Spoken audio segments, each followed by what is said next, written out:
I am Graham, a trucker who reads a lot of books. My goal is to be a full-time author and illustrator. You're helping me get there by watching this video, so thanks. Now on to the video. What's up, gangsters? Okay, I've got a book that I will give 5 stars, and I may even waffle about putting it on the best of year list. I don't know if it's quite best of year material, but it ended very, very strong, and it even found its footing, I'll say around a third of the way through. It took a minute to get there, and I was like, oh geez, am I going to regret this? And no, I did not regret it. The book is called I Am Still Alive by Kate Alice Marshall, and I cannot remember how I heard about this book, but there's a little voice in the back of my head that says it was somebody in the comments on one of my other videos, probably where I was talking about Hatchet, because this is a very Hatchet-esque novel. And it just so happens to be like, I hate this word, but it's heavily female coded. It's like, no, it's not so simple as saying that it's like, what if Hatchet had a female protagonist? But it follows a lot of the same kind of story beats. It just has a different storytelling method of getting there, and the girl isn't 100% alone.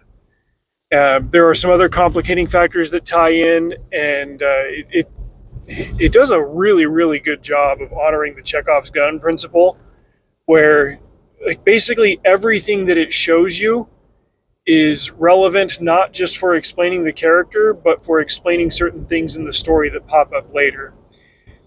Even though I'm probably going to give this thing 5 stars, there are some critiques and some like downsides to it that I want to mention. So I'll get those out of the way before I explain the entire plot and praise what really, really worked here. So the main character is a girl named Jess. She's 16. She barely knows her dad. Her mom just died in a car wreck. In fact, Jess was in the car with her when it happened a couple of months ago. And so her mom is dead, and Jess, she took some like major injury to her leg that she's still recuperating from. And she's also got scars on her face. So like she's really heavily beat up. And it took the government a while to track down her father because he's living out in the brush in Alaska somewhere in Canada. So yeah, they've got a tricky family situation. Her mom is an airline pilot, and her dad, she's not 100% clear on what it is that he does.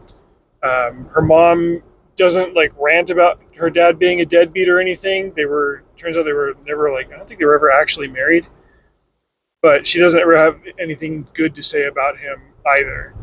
And so like, in addition to going through the trauma of losing your mom and like the hardship of rehabilitating from an injury, and one that is so severe that it may never be even close to what it was before, now she's got to pick up and move to the middle of nowhere. And if that sounds rough enough, she finds out it's even worse when she gets there. On the downside, I'm going to say that this book was very whiny in the beginning, so much so that it almost put me off of finishing it. I swear every other paragraph, Jess was reminding the reader that she had an injury and that her leg was bad and it was hard to deal with. I think that could have been integrated into the narrative better. Instead of just telling us that, oh yeah, her leg hurts, it could have been shown, because it kept pulling me out. It's like, frick, we get it, your leg hurts. The second thing that I want to mention is there's this storytelling mechanism that really became heavily mainstream about 20 years ago when Lost aired, because that show was huge.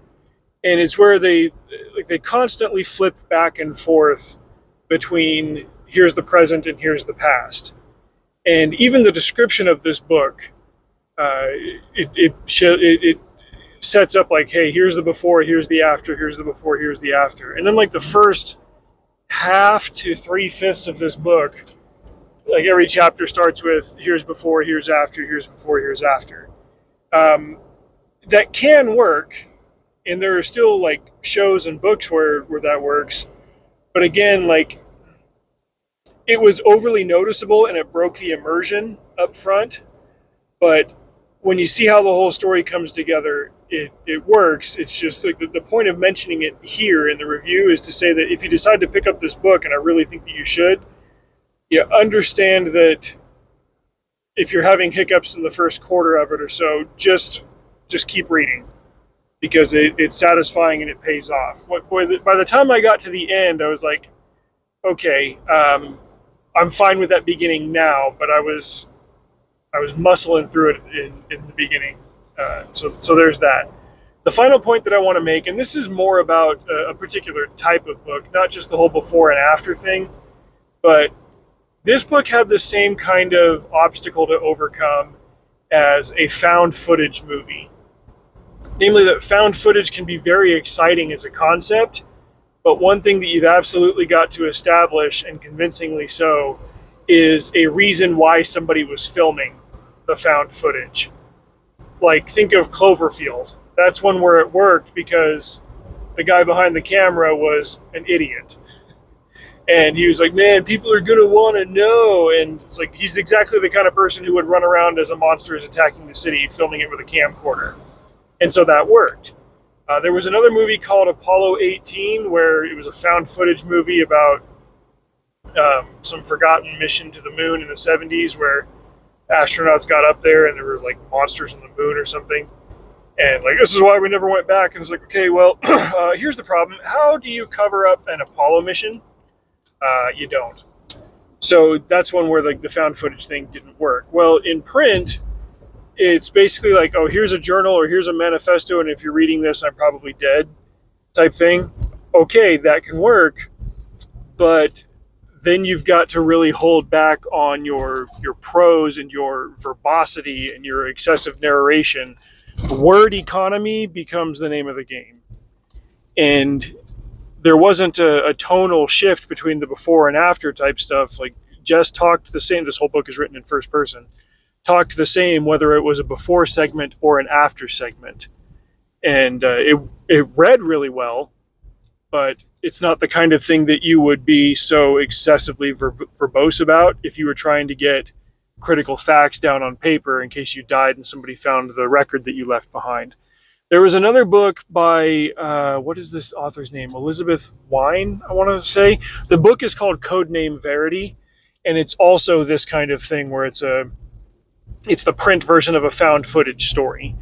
And like, if you're trying to write things down, you wouldn't stop to be so prosaic about like the mountains in Scotland, you know, like you'd get the important stuff down on paper. So those are all of the obstacles. Those were the hurdles. Those were the things that made me question whether I wanted to keep reading it in the beginning.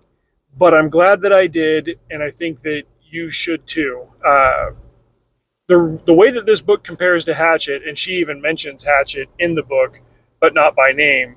Jess is like, oh, I remember a story about a kid who did what I'm doing, where he flew in a small plane up to Canada, but the pilot had a heart attack. And since Jess's mom is a pilot, she's gone up in planes with her mom a whole bunch, and she could conceivably know how to land a plane. And her commentary was specifically that. I remember reading that and thinking, well, if I was a kid and in that situation, and the pilot had a heart attack, I could probably land the plane.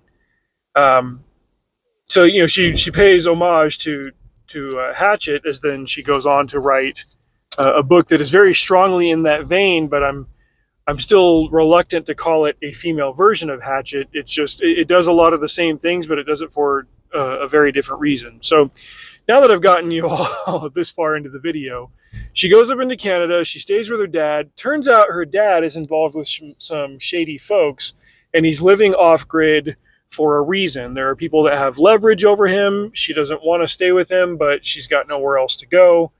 And she doesn't know all of the facts of his shady dealings, even though he's a good guy. He's just made some mistakes, and now some people control him.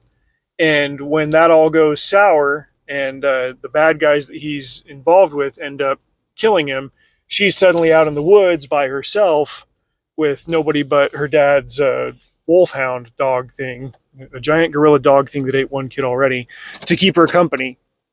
And she's got to rely on the things that he told her for the first couple of weeks that she was there, because that's all the time that they had together.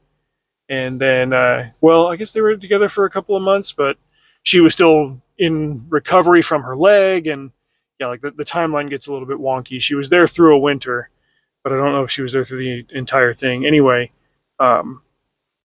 she was dealing with her leg and other stuff, and then the guys showed up in the middle of nowhere. They showed up on a bush plane, and they killed him over him having borrowed some money or something.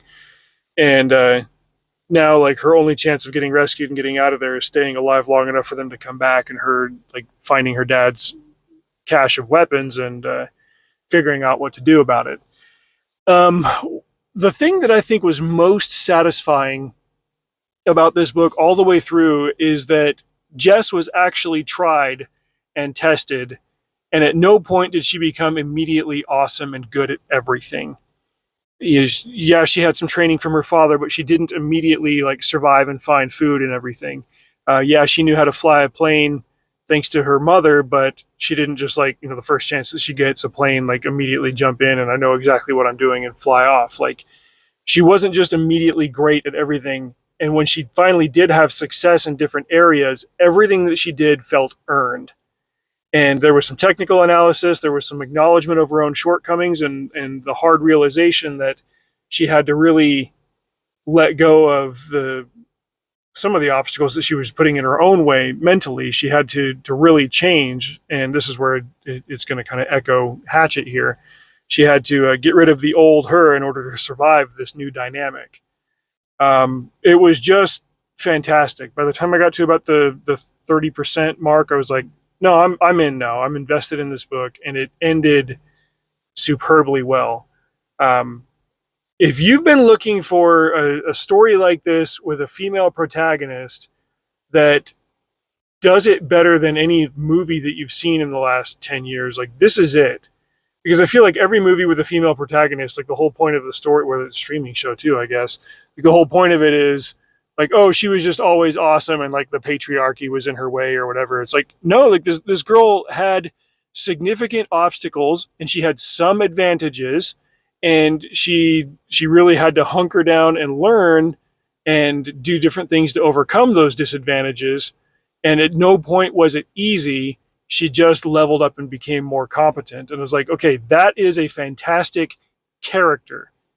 Whether it was a male character or a female character doing it, that is just really, really good writing and fantastic characterization. And like at no point did she automatically become like an awesome gun-toting badass or anything. Like when she does finally show down with the bad guys at the end, like it all feels convincing and plausible and earned. This was a really, really great book, and I'm grateful to whoever recommended it to me. Again, like I wish that I could remember who. I knew that I had some like credits on Hoopla that I had to use before the end of the month, and as I saw that, and I was like, oh yeah, that one sounds good. Can't remember how and when or why I favorited that one, but okay, we'll go ahead and give it a listen. It seems like it could be a one-day book, and it was, and yeah, mind blown. So check that out. Content warning: there's only like probably like 5 or 6 swear words in the entire thing. Couple of instances of religious blasphemy. Other than that, it's more of like there's some violence and stuff. Her dad gets shot. Some other people get shot. She gets injured. But yeah, other than that, just a fantastic book. Check it out.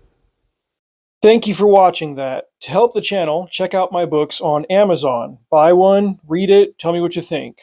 For October, I recommend Sleepless Hollow, a fantastic sci-fi romp with guns, ghosts, and gonzo action sequences.